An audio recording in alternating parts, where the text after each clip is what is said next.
तर वेळ अमावस्या साजरी करण्यासाठी बरेच पदार्थ केले जातात. त्याच्यामधला एक महत्वाचा पदार्थ असतो तो म्हणजे भज्जी.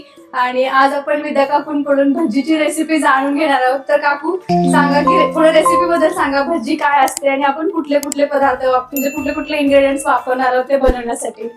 महाराष्ट्रात लातूर जिल्ह्यामध्ये भज्जी, कर्नाटक लातूर जिल्हा ही फार प्रसिद्ध आहे.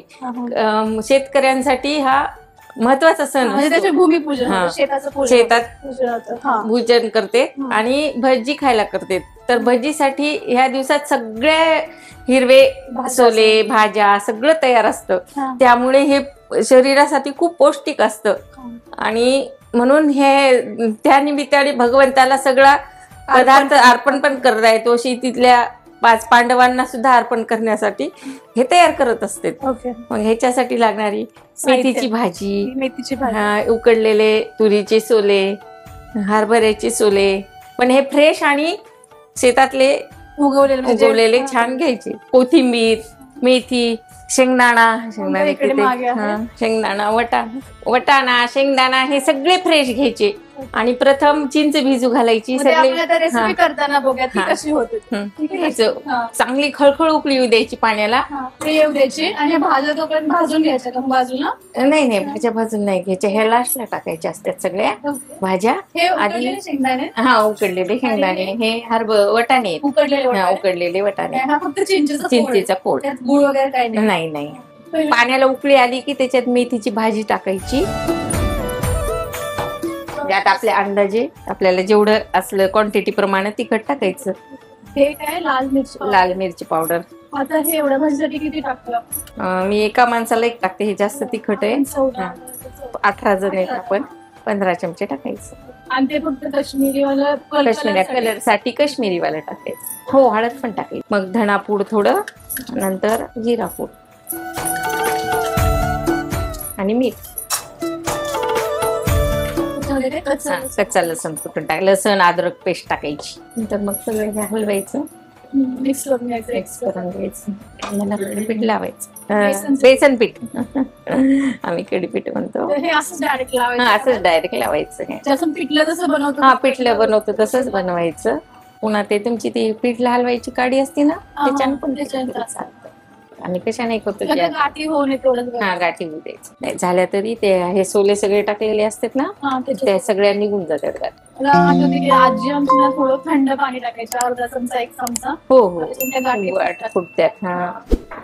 आणि हे पीठ किती घ्यायचं म्हणजे अंदाजेच. आता हे ते घट्ट झालं पाहिजे. घट्ट पण नाही जास्त, रबर काय म्हणतो असं आपलं पातळ पिठलं करतो ना आपण, त्या प्रकारे व्हायचं. पातळपेक्षा थोडं घट्ट हलवायचं. हे सगळं सोले टाकून द्यायचे. आता सगळे सोले म्हणजे तुरीचे दाणे, सगळेच सोले. आता हे सगळे सोले टाकून द्यायचे त्याच्यात, तुरीचे सोले.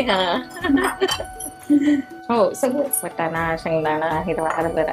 आणि आता मिक्स करून परत शिजवून घ्यायचं आपल्याला सगळं. ह्याला शिजवून घ्यायचं थोडं. नंतर मग चिंचेचा कोण 2 मिनिटं वगैरे काढायची.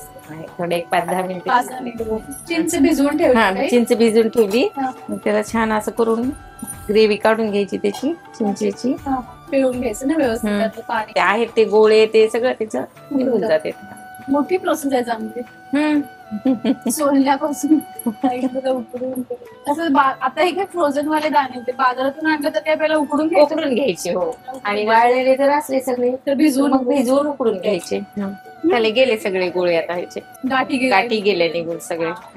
अजून हे झाले की अजून याला उकळी काढायची? नाही, झाला आता 1-2 उकळी आले की झालं संपलं. म्हणजे एकूण 5 ते 6 उकळ्या. 5-6 काढायच्या. म्हणजे असं जेवढं शिजलं ना तेवढे ती घट्ट पण होतं आणि टेस्ट लागते. सगळ्या भाज्यांची टेस्ट उतरते त्याच्यात. भज्जीला वरून टाकण्यासाठी फोडणीचं तेल, त्यामध्ये जिरे, लसण, मोहरी, कढीपत्ता आणि लाल मिरचीचे तुकडे टाकलेले. आणि हे वरून टाकायचं असतं. हे नंतर भजी झाली की वरून टाकायचं त्याला. आता काकू ही भाजी झाली आहे का? हो झाली. 5 उकळा झाला मला. हो असं. अशा प्रकारे काकू भज्जीची भाजी झाली आहे. आणि मी पहिल्यांदाच पाहिले, कारण खूप ऐकलं होतं ओमकार कडून की भज्जीची भाजी असते. माझं असं फर्स्ट इम्प्रेशन असं होतं की भज्जी म्हणजे अरे आपण तळतो ती भजी असते, तर त्याची कशी भाजी बनवायची. पण आज पहिल्यांदा कळलं की ती भजी आणि ही भजी फार वेगळी आहे. थँक्यू काकू रेसिपी सांगितल्याबद्दल आणि दाखवल्याबद्दल. तर ही भाजी आणि सोबत बरेच पदार्थ घेऊन वनभोजनासाठी एका बागेत आम्ही गेलो होतो. तर त्या व्हिडिओची लिंक डिस्क्रिप्शन बॉक्स मध्ये दिली आहे. तसेच इथे आय बटनवर क्लिक करून तो व्हिडिओ तुम्ही पाहू शकता. तर हे जे आहे सगळ्यात किलर कॉम्बिनेशन आहे. हे आहेत भज्जी आणि हे आहे आंबील. आणि हे खाल्ल्यानंतर कमीत कमी 2-3 तास झोपावं लागतं. तुम्हाला जायफळ, खसखस, अजून काय चिनियस आणखी जे काही तुम्ही या मॉडर्न जगात खाता पिता त्याची काही एक गरज नाहीये. तर आता आम्ही हे सगळे जज आहोत आणि आमच्यात सगळ्यात मोठा जज ही मायरा आहे. तर आम्ही आता विद्या काकूंची भज्जीची भाजी ट्राय करणार आहोत. तर चला आता ट्राय करूयात. थोडं आपण बाजूला ठेवूयात.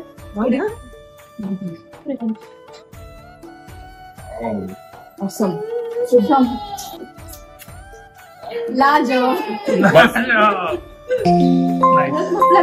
खूपच छान झाली.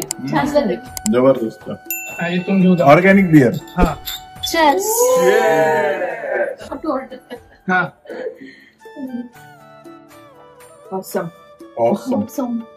मस्त झाले. यम्मी झाले. यम्मी यम्मी म्हणली मायरा. कशी झाले?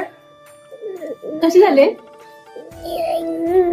Yummy delicious. जोरात असं यम्मी असं जोरात. कशी झाली मायरा?